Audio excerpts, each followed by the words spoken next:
Hey everyone, today I am creating some dinosaur cards. These are a combination of birthday and encouragement cards, and I'm using a few things I had in my stash and a couple of new items. Now, this is a scrapbook.com. I think this was a freebie. It is the Brights collection, and it is available still in A2 and 6x8.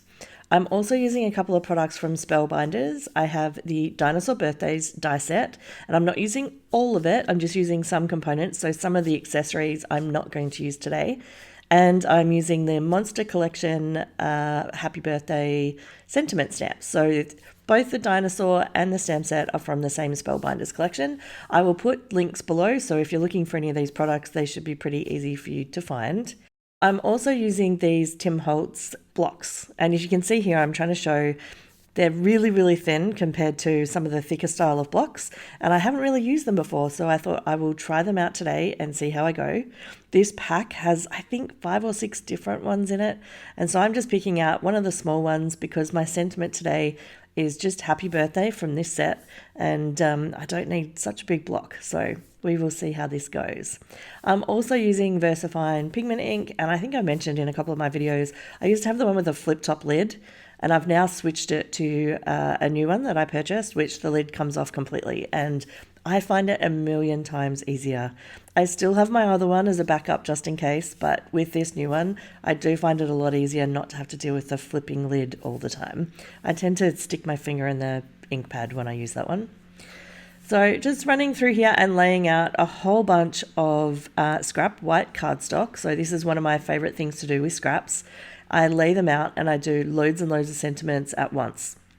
So I am, in this case, putting the stamp onto the ink pad. Sometimes I do it the opposite way around, but in this instance, I'm finding this really, really simple with this nice thin block.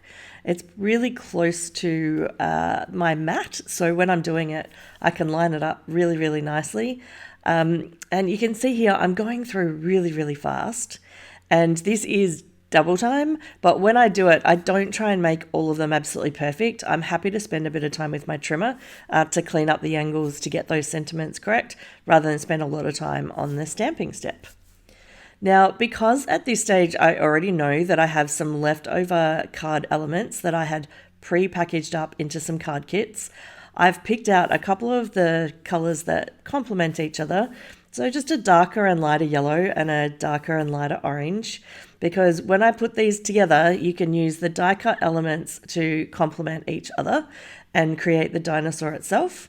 And then I already know that the pattern paper that I'm putting this on top of is going to be in a color combination that will match nicely with this. So I think in a moment, nope, I'm not going to show you just yet. This is me putting together the dinosaurs themselves. Now, because I'm not using any other colors, I did not want to spend time cutting out the eyes and the eyelashes in black and running things through my die cutting machine again. I am a bulk card maker, so if there's an opportunity to do anything to do with bulk die cutting where I don't have to do the elements multiple times and I can put things through my die machine with one color cardstock, then I'm going to take that chance if I think the card is going to come out with a nice result. So I've just cut down some of this scrap cardstock into little white squares, and because I know I'm putting this dinosaur onto pattern paper, I'm just adding some white behind the eye of the dinosaur, and that gives me a spot to put the little die cut that is the eyeball itself, and then it will shine through on the white as opposed to being a little bit muted, or maybe it'd be a little bit busy if there was either pattern paper behind, or even worse, if where I put the dinosaur was on the edge of a piece of paper, so you could see that line straight through the eye of the dinosaur. So it's an extra step, but it's super quick, and I actually just used normal sticky tape to put that on the back, that little white piece. Now I'm trying out how to create the dinosaur. These are the first ones that I've created, and I found that if I just run through and add the little dinosaur spikes on the back, I can run through, and here you can see what I mean by I've inverted it. So I've got the dark colored dinosaur with the light color feet and the little thing on the back, and then I will do the same with the eyes, and on I think one of them I put eyelashes, but for most of them I left the eyelashes off, I think. And so when I put these together, they work both directions. It's either brighter with the feet behind or it's a little bit more dull. But that's enough contrast for this dinosaur to end up looking super, super cute. Now, in this collection, there are a bunch of different animals. There's a panda, I think there's like a yeti or some kind of other kind of fairy monster.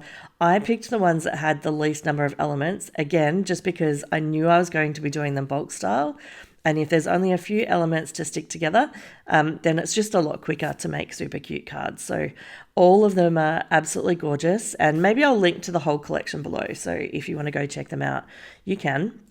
Okay, so this is the pack I talked about earlier. This is a pre-made card pack from a previous video. I will put a link to this below. I made card kits, or the physical cards, for 96 cards out of one paper pad. The paper pad is called Garden from Pink and Main. I'm not sure if it's still available, but I will try and find it.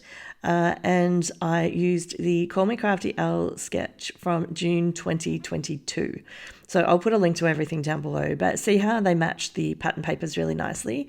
I did do a little bit of planning to make sure that happened before I did all of my bulk die cutting. All right, so now I'm going through and literally just doing the card assembly. I'm only going to show a little bit of this because it's very straightforward. I already have the backing panels here in these bright colors in my little card kit pack from my previous project. And all I need to do is add that, grab a sentiment, add my dinosaur, and my card is complete. In the pack, I did have a whole bunch of sentiments that were already made up that were encouragement cards. And I decided that I wanted some of these to be birthday. So you will see me kind of sort through some of the sentiments that were pre-planned and use these birthday ones instead. And I just put the other sentiments back in my stash. So it's no big deal. It just means that if I had put them together as they were before, they still would have been fantastic cards. But now I've been able to add an element to them and turn them into birthday cards. For the ones with encouragement on them, for example, this one that I'm doing here that says, "You are awesome." These are absolutely perfect for donating to different charities. I know there's quite a few across the US, Cards for Hospitalized Kids, and I think there's one that is maybe run by scrapbook.com. Apologize, I can't remember what it's called. I will put a link below if I can find it. And anything that has any kind of encouragement is great for people who are going through a hard time. So I always look out for stamp sets that have excellent encouragement sentiments. And I don't know, I don't really go for the sentiments that have a pun. So have a rawsome birthday, and maybe that's just me. Maybe I need to go outside my comfort zone, and maybe that's a good video idea. Maybe I should do a video where I challenge myself to use all the sentiments that I wouldn't normally use in a sentiment set to get the most use out of everything I have. Or maybe I should just keep using my favorite things, and that's good too. I don't know. Let me know in the comments below if you have any ideas for things that you want to use up, or challenge videos, or something that I could create for some of my future content. Ideas are always welcome. I have put a link here to another video that I think you might enjoy. Have a great day.